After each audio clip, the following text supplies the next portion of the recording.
Yes, welcome back to the Bray Ethan Podcast, episode 146. Bit of a different one today, Ethan, but we are looking forward to it. And of course, it is all powered by Pegs. Download the Pegs app. It is the best discount platform, which is an absolute game changer. Gets you 40 to 50% off some of your favourite retailers, restaurants, cafes, whatnot. Just amazing discounts, and it is locals supporting locals. Coming into summer, Pegs does not miss a trick. Now, the AFL draft is tomorrow at the time that this is out. Someone that's been killing it for a number of years now. You may have seen some collabs on socials, but it's probably great for a lot of people to put a face to a name. Yep. Chris from WA Footy Prospects, welcome. Thanks, guys. Pleasure to be here. Pleasure to have you on, and I guess must be a bit like, well, Christmas is coming up, but more so this week, the big week for you.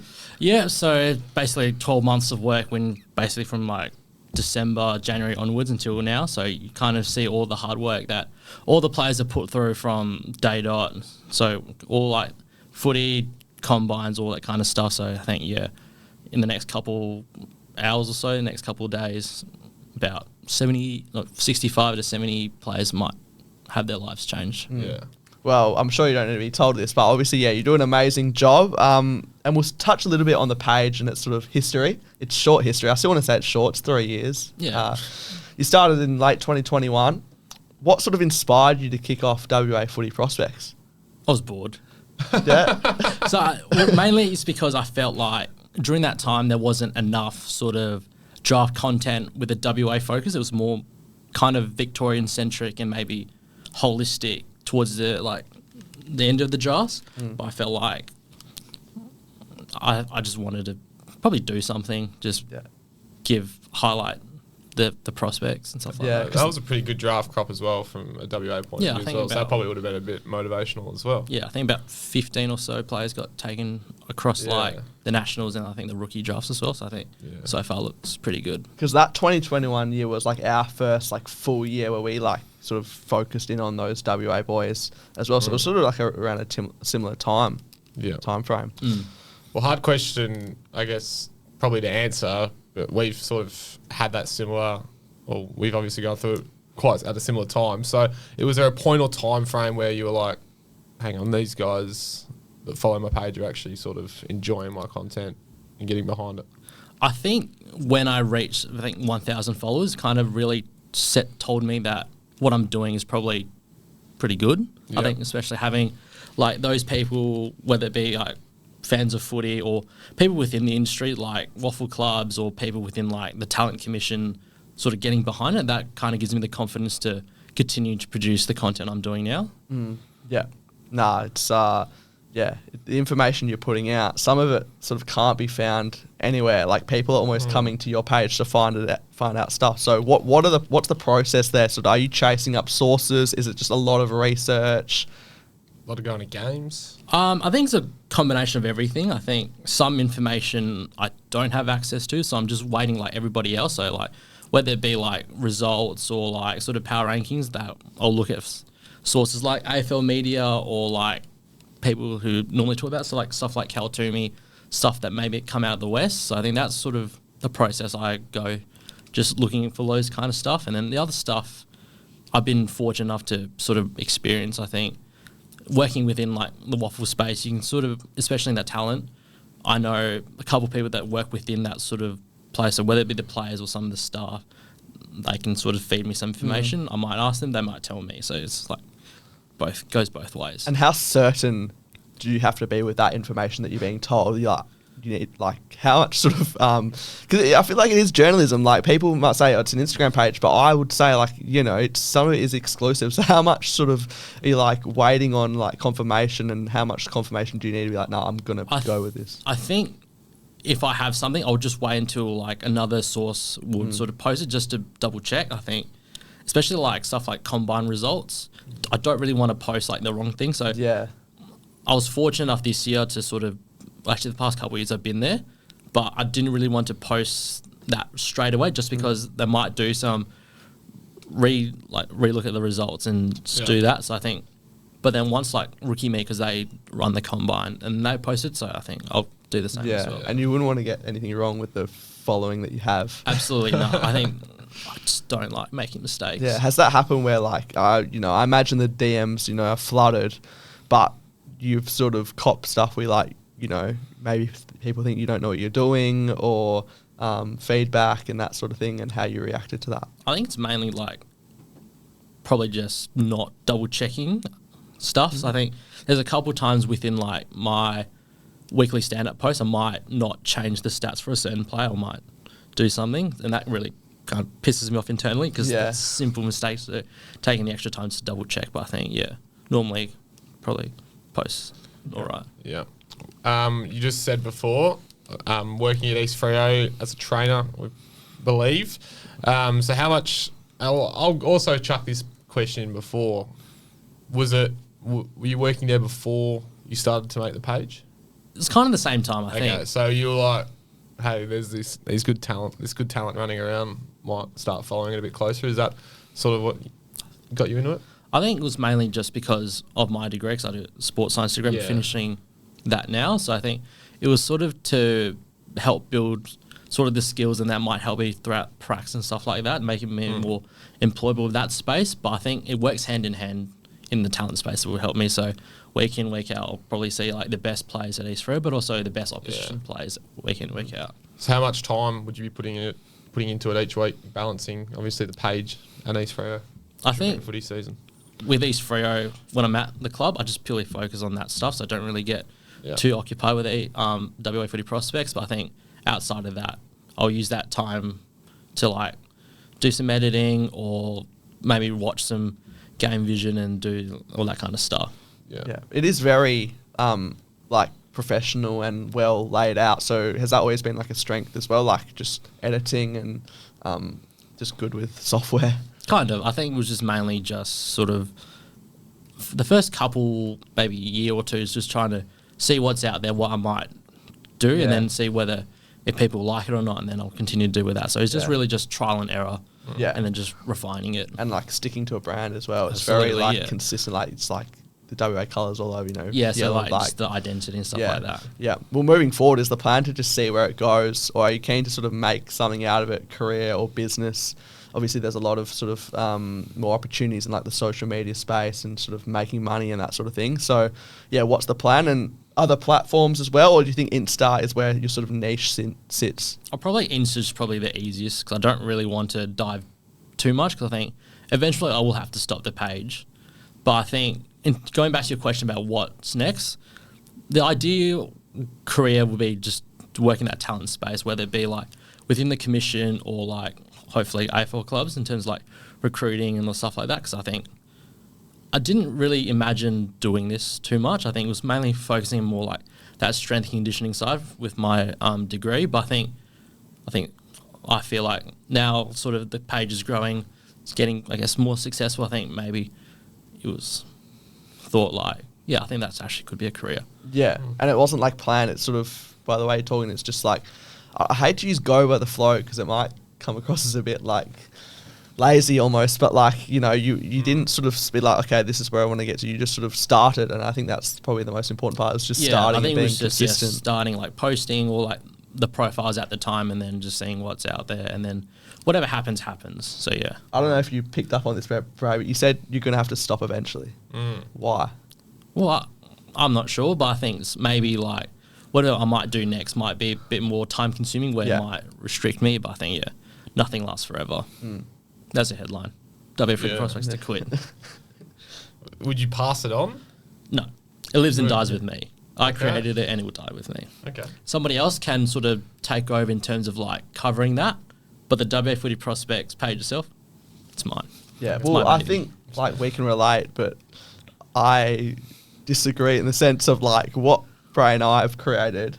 I agree with like, everything sort of life adapts, and you have more responsibilities and all that sort of stuff, but like I can't see a way in which this, like what we have, would stop. Yeah. Or like I can't see a way in which like I'd just be happy or like okay for it to not happen anymore, because like, you built it from scratch. Yeah, I think that's the sort of the thing I've sort of had to reflect on. Like, I don't really want to end it, but I feel like there'll be some stage where I might have to stop.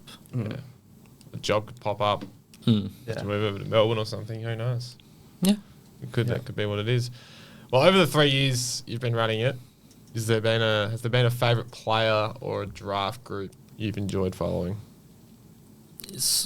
I could say a couple of names if you I think don't want to nail it down. I would say sort of that 2023 crop was a bit sort of special because I think just because like it's kind of similar to me because they sort of had their sort of starts to sort of that development side and then coincidentally with me with the pace. I think the likes of Dan Curtin, Riley Hardiman, Colin Tolstrup, I think because those guys in that year they were 16-year-olds playing in under 17s WA state side, and then there was an intra-club between them and the under 19 side.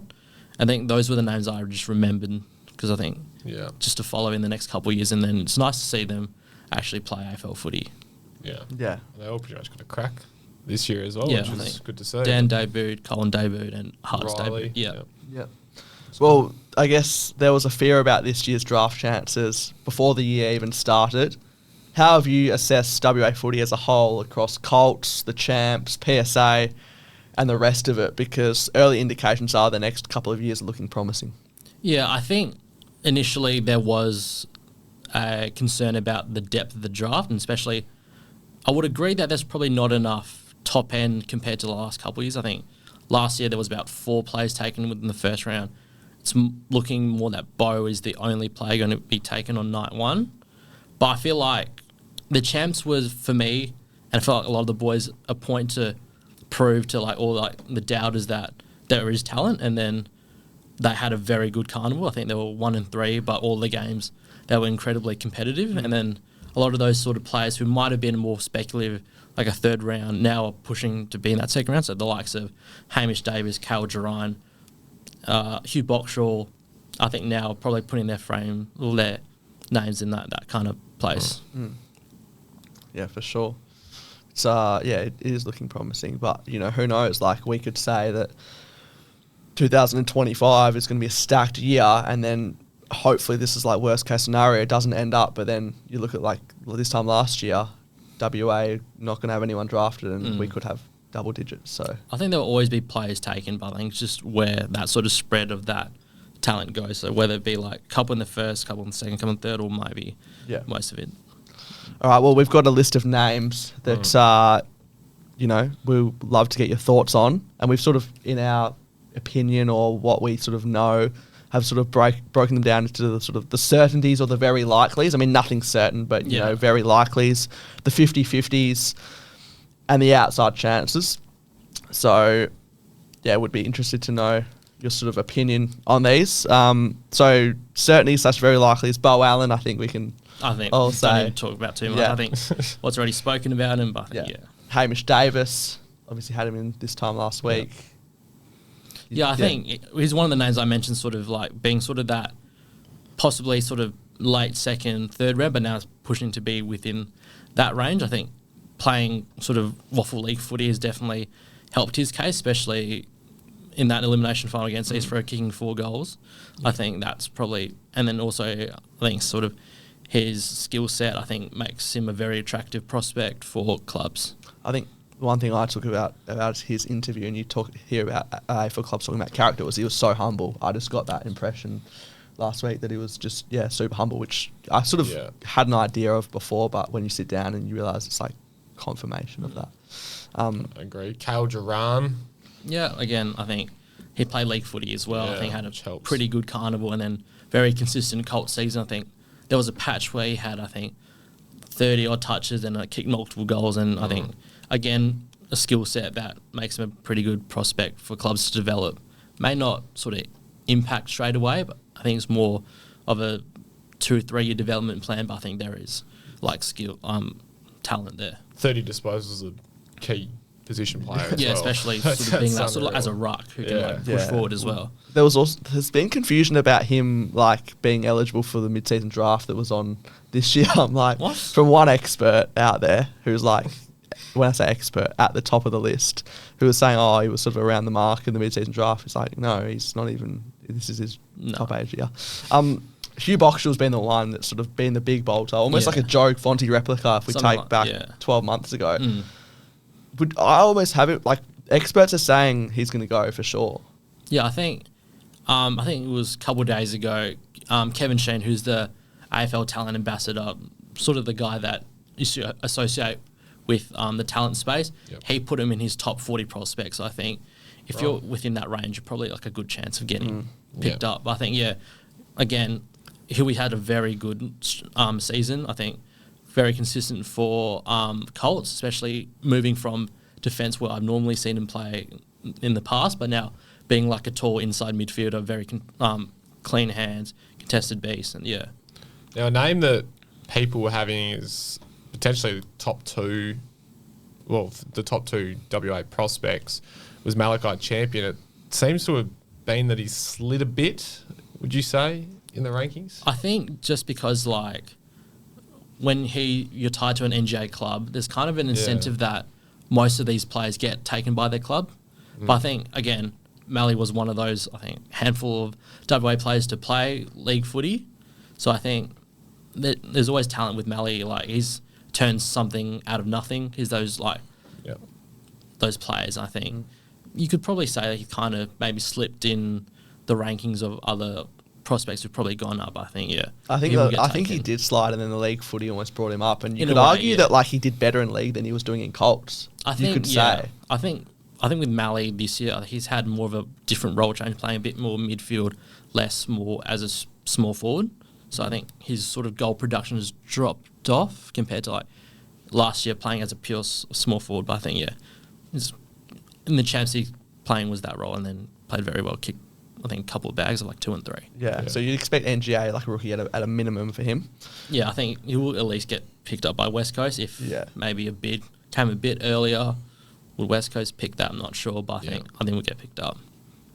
And Jaron Carr's the father-son, which is, well, it's official, really. Yeah, 'cause he's nominated. And Freo nominated as well. It's one of the most bizarre but successful sort of stories of the year. He didn't nominate for the mid-season draft because he wanted to focus on study. Yeah. And the reports are that Brisbane was certain to take him with an 18-month contract, and he said no, and then he's going to be at the club that his dad played for. Maybe, yeah. I think there's no guarantee, but I think there is an indication that Freo, their last pick, Jaron was still there, and then they were keen on him, and they will take him.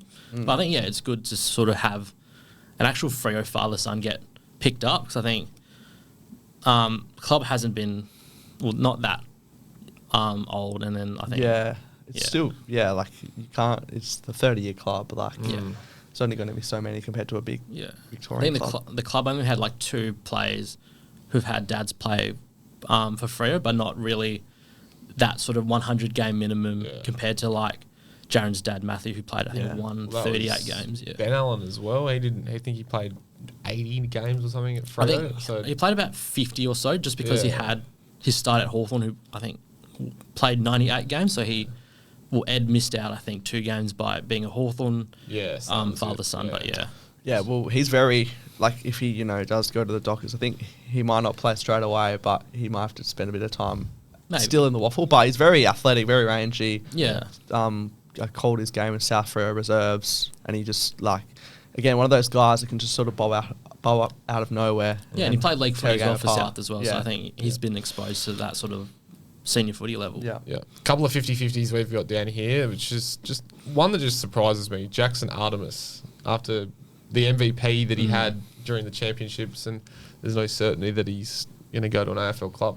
Yeah, I think maybe just because of the list space, like, there might be about 65, 70 spots or players that might get taken. I think I feel like Jacko is more likely than unlikely. I think just because of the skill set he's shown this year. I think he's got great ball use, speed off half back, that kind of stuff that is sort of translated to the modern game. And I think, but I think it was kind of disappointing for me to see he be the only state MVP not to get into that All-Australian team, which is a bit surprising. It is that the first time ever?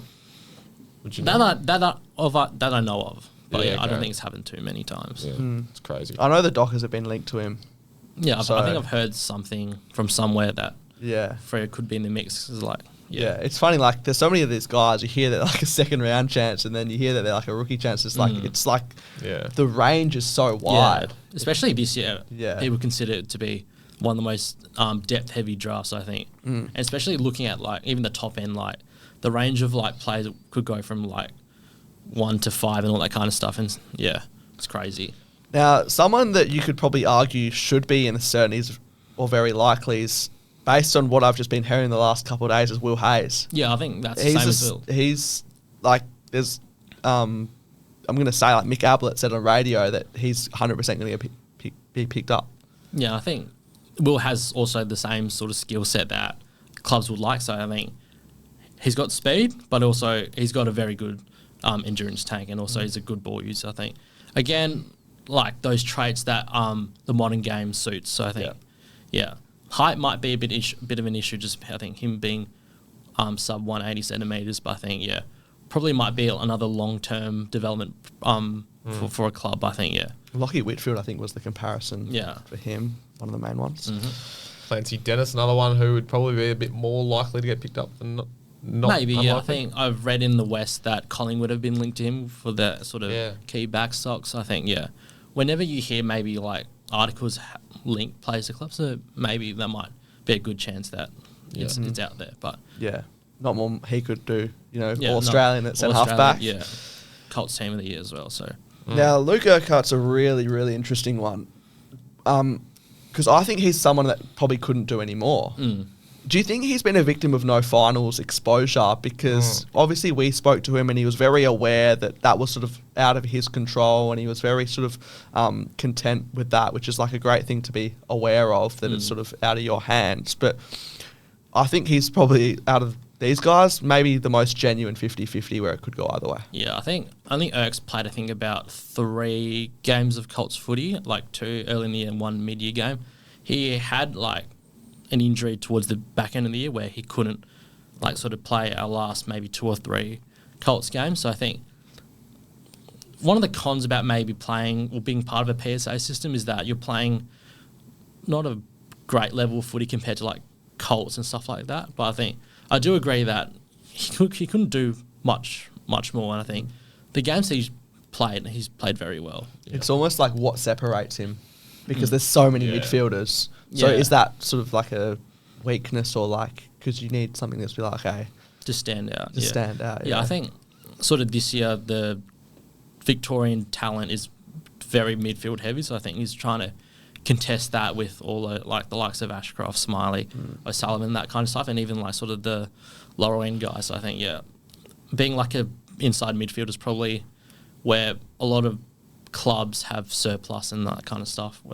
So I think it's a very hard sort of position to crack in. Yeah, I think you put him as Jason Horne-Francis as the player comparison, which is like, it's a good player to be compared to. And worst case scenario, he can go back to East Freo, and he strikes me as someone who will put the time in, not be one of these guys who sort of quits and plays I've known Amos. Oates for a long time. He dedicates himself to like his craft and preparation. So I think if he makes it, great. If not, he'll go to East and work his ass off. Yeah. Mid-season draft next year if it was unlikely for it. If it didn't happen this year, and then definitely you would think at the end of next year if he works pretty hard next year. Lockie Blakeson. He's Freo mature age. He's 26 years old, so probably a little bit similar to an unlucky ruckman from Brisbane this year who missed out on the grand final. Has already had a medical with St Kilda, so almost you would think a certainty to be heading to the Saints. Maybe, I think a medical would sort of indicate that a club is keen and probably just want to do a bit of like that background check. It was surprising that Blackiston wasn't nominated amongst that sort of state combine where you need about, I think, 3 nominations at a minimum. So I think I heard Essendon, I think St Kilda will link to him throughout the year, so maybe might have been 1 club short, but I think you never know. Yeah, he was sort of a blessing in disguise because he was sort of behind Bryn Teakle. Bryn Teakle gets picked up and then he's played very well for like East as well. Yeah. Now, outside chances, we could say every other single state or national combine invitee, but I guess narrowing it down to a few. To start off, a couple Claremont boys, Cody Angove. I think, what do you make of him? There's talent there. I like sort of his speed and his like forward craft. I think one of the weaknesses is sort of his frame, like because he's very skinny, and I think it will take a long time for like club to develop sort of the strength base and that kind of stuff. So I think, I think he could get picked up. You never know. there's no certainties in this draft. Aiden Riddle. Yeah, another one sort of like you could possibly see in the list, but again, just there's not actually many ruck prospects in this draft. I think there's not many. There's only about one good one in Alex Dodson from SA, and yeah. So could that mean potentially good things for Maxi Raw? Another speculative pick, I think. Yeah, Okay. but yeah, it's very hard to sort of predict those type of guys where they might end up. Like they might get a late rookie selection, and they might not get it at all. Yeah. And even with rucks, like clubs love to see these guys develop in stay leagues and see what they can build their body into. Yeah, most of them are like your long-term projects. So. Yeah, because like if you're going to get picked up, you're going to play VFL Waffle Sandful anyway. So, it sounds really bad, but like, why would a club, unless you're sort of standing out a lot, why would a club sort of take you when you're going to be in the same position almost, and then they're almost not wasting a list spot, but if that makes sense. Tom Bell. Now, I noticed you put Tom Barras as he plays like, and and obviously Barras is less West Coast, and he's been linked to West Coast as well. So he could be one that is the main bolter out of anyone. Yeah, I think, like I said before, like whether the links come out and like in the media might be a good indication that it might come to fruition. So I think with Belly, I think he's injured at the moment, so I thought maybe he might not play footy or might not have an impact this year. I think probably be like another sort of long-term development player for West Coast. I think they're going to prioritise maybe like Harry Edwards, Rhett Bazzo in that sort of key position spot to fill for Brass in the moment. So, but I think, You'd think they're definitely going to have to pick one up. You'd think they'll need West one, Coast. Yeah, the BMXer, the former BMXer could be on the horizon. One name that was, I guess, really up there earlier on in the year, and I guess in his underage year as well, was Charlie Burke. Yeah. Is he still a good chance potentially to get picked up? Possibly. I think, again, more of a speculative, sort of very late to like back end of the draft. I think, probably if you're like a national combine invitee, you're probably more, I guess, higher up in the draft compared to like the States. I think States got like a handful of nominations. So yeah. But I think Berkey, if he made it AFL list, he could maybe impact or like will be definitely succeed in that level. Another one that is just so driven as well. Couple more. Joel Brown. He wasn't in the state 18s. Played league footy at Peel. Got a state combine invite. Key defender. He again it's very hard to predict. Yeah, but again. I think with him, like, if it doesn't happen, he'll just go back to Peel and be around. And just develop again with like all the Fremantle list players. I think the great thing about Joel is resilience in that sort of when he didn't get the state invite back for the winter squad. So I think went back to Peel, worked his ass off, playing reserves and league footy, and did it very well. Now, another name similar to Joel is Isaiah Winter. So it's hard to say whether it was career best or not this year for him. Obviously, been at West Coast since being an underager. Won the best and fairest, got the late call up to the combine. Yeah. Could his dreams potentially come back to be a reality? Possibly. I've no idea where he might go, I think. Again, with like sort of like the Irk car, like he couldn't do much more, I think. Yeah, he's would you say he's sort of the main, like, is there anyone else that we have a name that could just be like an absolute Lawson Humphreys type that could just be picked up mature age, or anyone else? Or not at the top of my head. Yeah. But I think, you never know come like night two of the draft, like an absolute, like, I guess, no name who maybe not be spoken as much gets picked up and then couldn't impact at AFL level like Lawson did. So what I'm seeing from the whole list, from all waffle clubs and whatnot, Claremont don't have any, I guess, those former AFL players have come back and wanting to go back up. There's a couple out there, obviously. The first one, Mitch Croden, potentially probably a bit unlikely, but did play very well at East Perth. Now has already said he's going back to SA, so probably unlikely. Tommy Emmett, probably unlucky to get delisted as well from Peel Thunder. From Fremantle, but obviously he's down as a Peel Thunder player at the moment. As we said, Isaiah Winder, Matty Parker as well. Which is interesting because Yeah. it wasn't, and this is, I guess, speculative. We don't know the ins and the outs, but like I thought he retired from Richmond Yeah. to come home. So, Another one Yeah. there, Trey Rusco. but like left we West say Coast. this, but like there's no price to pay for nominating. Yeah, So like exactly. you may as well, Yeah, no just matter to who see you what's are. out there. If Yeah. not, you'll just go back to Waffle Yeah. or State League. Yeah, well, Collins had a pretty decent year for Son Districts in the back line. Hopefully, he can add on to his 6-month contract he had the other year when he got picked up in the mid-season draft. And then heading down West Coast, Kobe Burgill, delisted from West Coast. Still training. Apparently, they're most likely going to pick him up in the SSP. Yeah, because I You think can't- they said he'll train in that sort of preseason. Yeah. Could have been like that supplement selection, but yeah. Sorry, you go, Brad. There's two interesting ones down the very bottom of the list. Two PFL players. Zach Falana. Yeah, From he was in Ocean- the state Ocean 18 Ridge. Yeah. Yep. in And 2021. Josh Taylor Thorpe from North Fremantle. So a couple of guys hopefully doing what Nick Reid did and coming through the ammo system. Credit to them. Yeah. Credit to them. A name I just wanted to sort of get your thoughts on is Austin Vanderstryfe. Now, 12 months ago, he was sort of one of the guys who had played as an underage in under 18s. What do you think happened there? He won Claremont's Colts Best and Yeah. Fairest. Was it just a matter of other guys sort of maybe showing Stepping up, more? yeah, Because he potentially. didn't do anything wrong.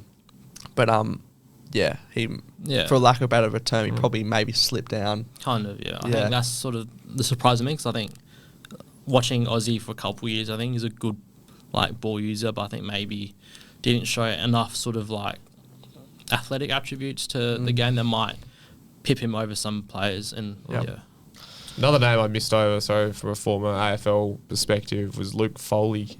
Yeah. He spent his year down at Subiaco. Potentially, who knows? But another name I want to throw to you, you'll know pretty well, Chris, is Jed Hagan. yeah, Obviously got overlooked in his draft year. Yeah. I thought he came back and played some pretty good league footy this yeah. year. So he Kicked came some back. bags, hey? Yeah. Came back from playing Sandford footy with Port Adelaide last year. Yes, so that's yeah. right. But I think he was one of the hard luck stories in his draft year, being like accomplishing so much in like his junior career just to He was not make it. AFL Academy. AFL wasn't he? Academy, Yeah, I draft think. year. I think All Australian. I think he made sort of like All Australian for the 18s, but also like your like school state 15s stuff like Yeah. that. So did a lot, but ultimately didn't get picked up.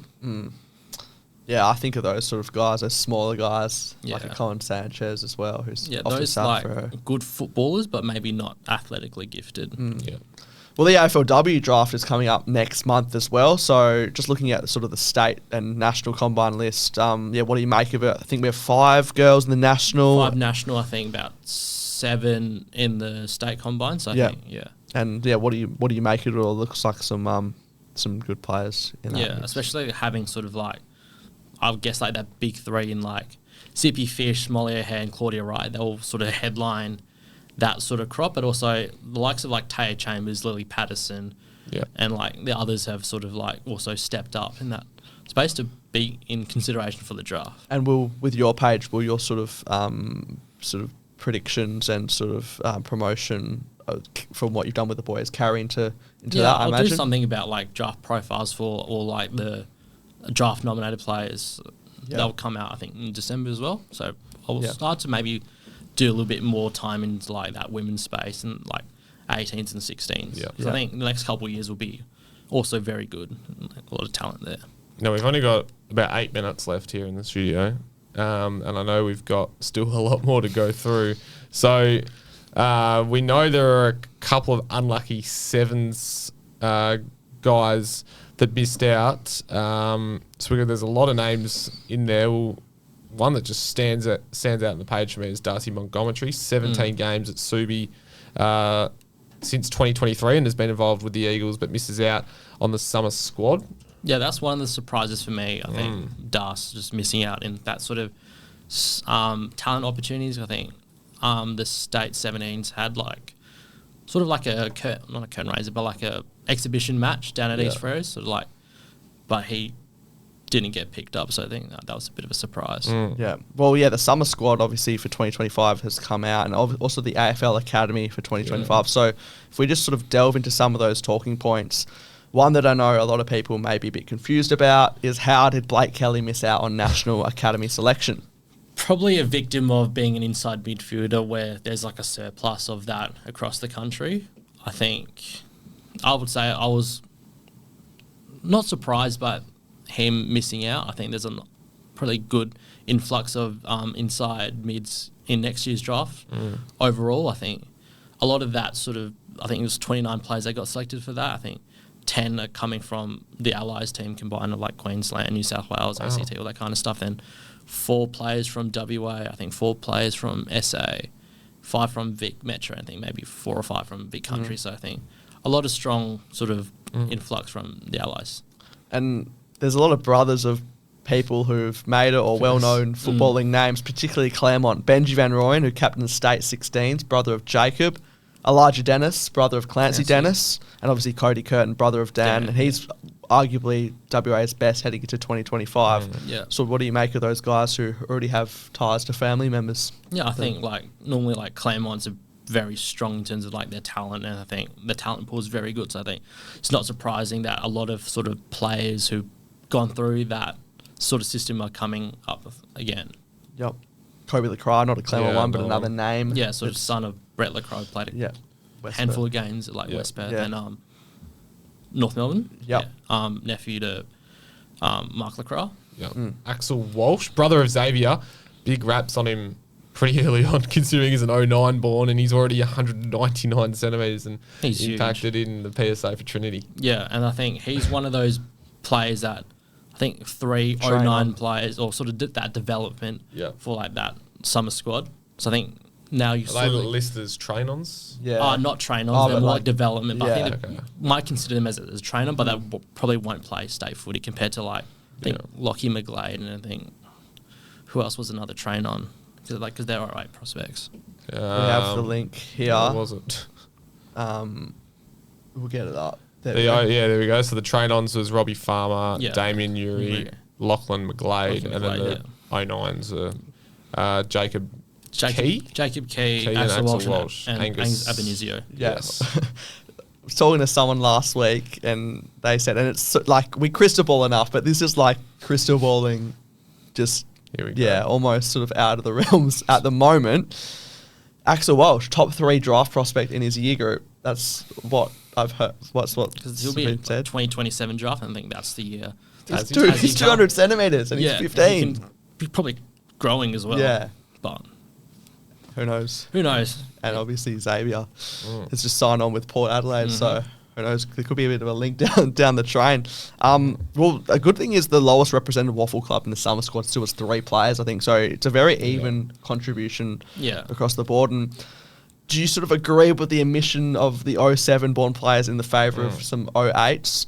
I think there's like a balancing act of like prioritising the 07s born for their 18th year, and then sort of having a handful of underages be part of that sort of development system. I think I will admit there's a couple omissions from 07 I thought probably were deserving of being part of the summer squad, but not being part of the summer squad is not the end all, because there is change that they can go through, like having a good preseason, playing very good Colts form can reward them being the winter squad. Yeah, well, think of Tom Bell, for instance, this year. Yeah, so exactly. Some of those 07s that maybe were unlucky, Jake Bonniwell, Marcus Cassidy, Caden Summerall, Jimmy Allymore, who's won a PSA at won at Alco, Subiaco, with Aquinas, but at Subiaco. Taj Longmuir, son of Troy, good user off the halfback, went at South Row and not Wesley. But the one that I was really, really shocked about, I think I messaged you, Luke Corello, averaged 23.5 disposals at East Freo this year as an underager. Very silky, very smooth operator with composure, sort of halfback and a midfielder can go into the midfield. What do you make of him? Because I was gobsmacked when he wasn't in the summer squad. I think he was sort of dropped earlier in the year. I think it was some bit of like form and maybe some like attitude problems, but I think he's come back towards the second half of the year off half back, and he has sort of performed very well. I think, possibly could make the state 18s in next year, but wait and see how he goes in like pre-season. And a Vine start, 12 goals from 5 games as an X factor, small forward. Maybe some defensive work potentially Possibly improving there. Yeah, I think he made sort of his debut towards the middle end of the year, so I think probably might have Bit late. Bit late. Yeah. He's almost like you got those guys like Robert Worrell type who we know they can do it like in front of goal, but it's just outside of that as well as like more all round players. Yeah. Bit of PSA news, bro. Yeah, so this was, let's not say a shock, but considering the result that this person had this year with Aquinas, talking Shane Woden, announced as the new GM of footy at East Freo. You must be excited to have Shane down there at Shark Park now. But obviously, Aquinas, do they go back to Quinton Lynch? I'm pretty sure he's still involved with the school. Is he? He might still be. I'm not sure. But who knows? Who knows? But I think Aquinas will be looking for another coach that could help them They've go back. got a lot of talent this year, apparently, from all reports. Well, very early question. Again, we're just crystal balling here, but who would you say maybe the favourites for PSA going into next year, based on what you know? Probably Aquinas and Scotch, I think. Probably will be my two picks for the Alco. I think maybe Hale, they narrowly missed out last season. I think a lot of their talent will be from that sort of like onwards, like so your 07 ball, so like the likes of like Lucas Robertson, Thatcher Simmons, and I think Angus Abenuzia will probably be those guys to help Hale win their first Alco since 2019. Yeah, so I think probably Aquinas, Scotch, and then maybe Hale. I think Trinity lost a lot of their, I guess, senior players, obviously having to graduate, and I think there wasn't I don't know, could be completely wrong here, but I think there was a lot of year 12s playing last year and not a heap of year 11s. Yeah, I think the majority of like their big contributors would have been like likes of Luke Cottalessa, Marcus Cassidy, Jacko, Hardy, Jonah Clemp as well. So at West Perth. Yeah, so who knows there. We'll move on to the Instagram Q&As. Ethan put out a video yesterday. So we're going to get a couple of questions through here. I think there's about 10 or 15 to get through. First one here from Jack Catfield. Thoughts on Will York being robbed from the summer squad? He's one of those players, I guess, was in the State 16s team. I think he was a train on for the State 18s last season, I think.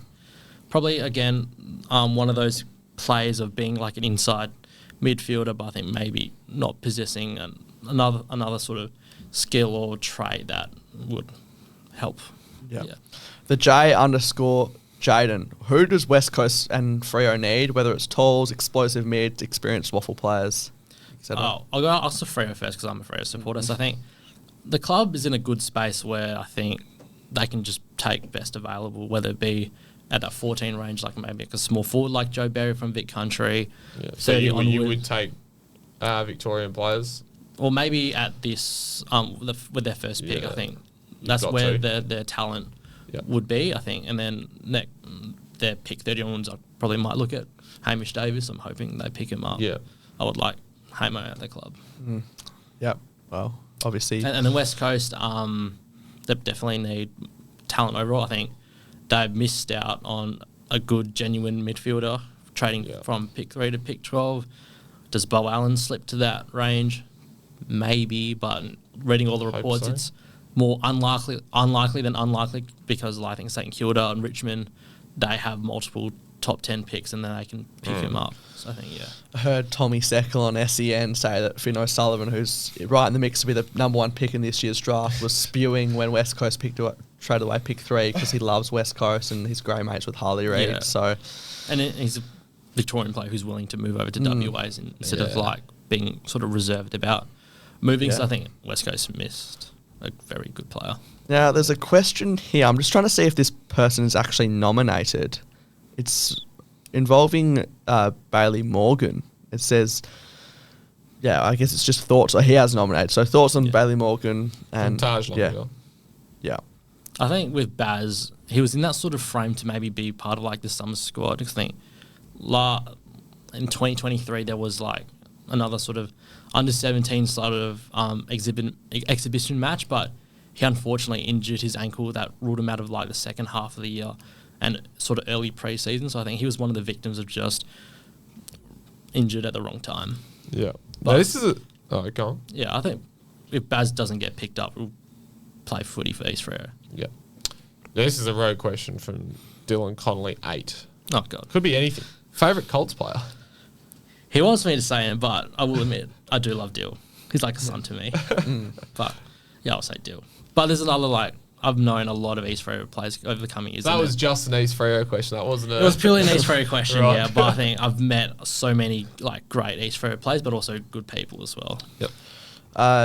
Benji Gibbs. Yep. Thoughts on the future number 1 pick, Fred Rodriguez?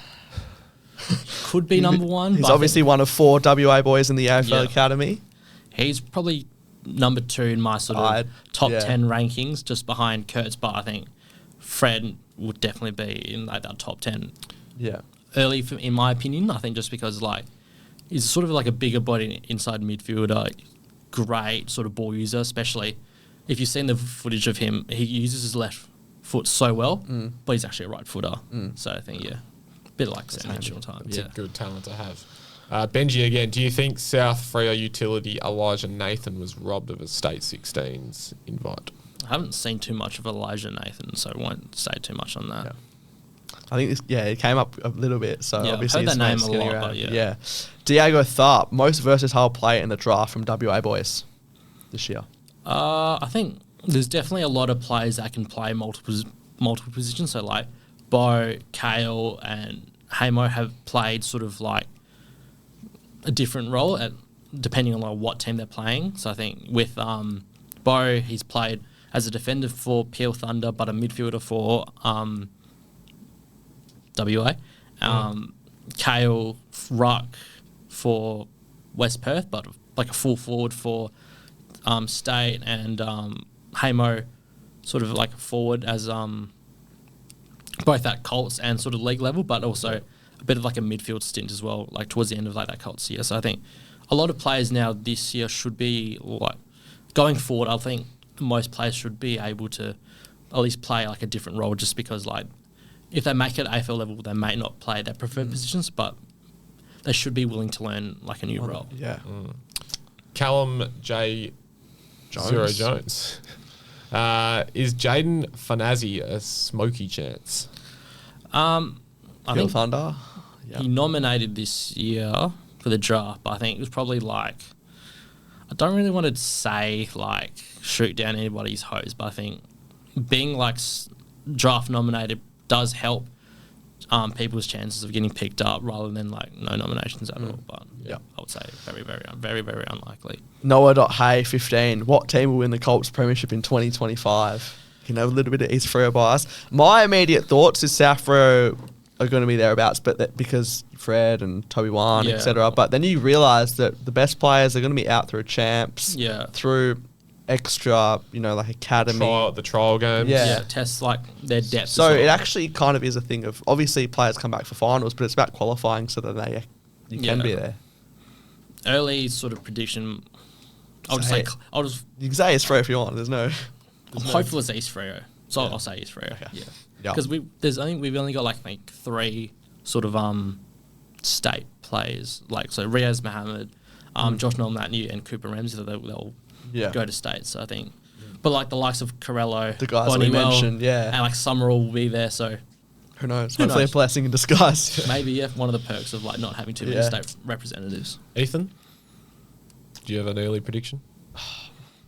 You always know Claremont are going to be there. Claremont will always be up thereabouts. there, yeah. You don't want to be, not that it's a boring answer to say Claremont, It's but a safe answer. yeah, I'll lean towards South Freo Okay. after sort of some developmental Yeah, years I think down. They were definitely the surge up. They were definitely prioritising sort of those players this year compared to like them.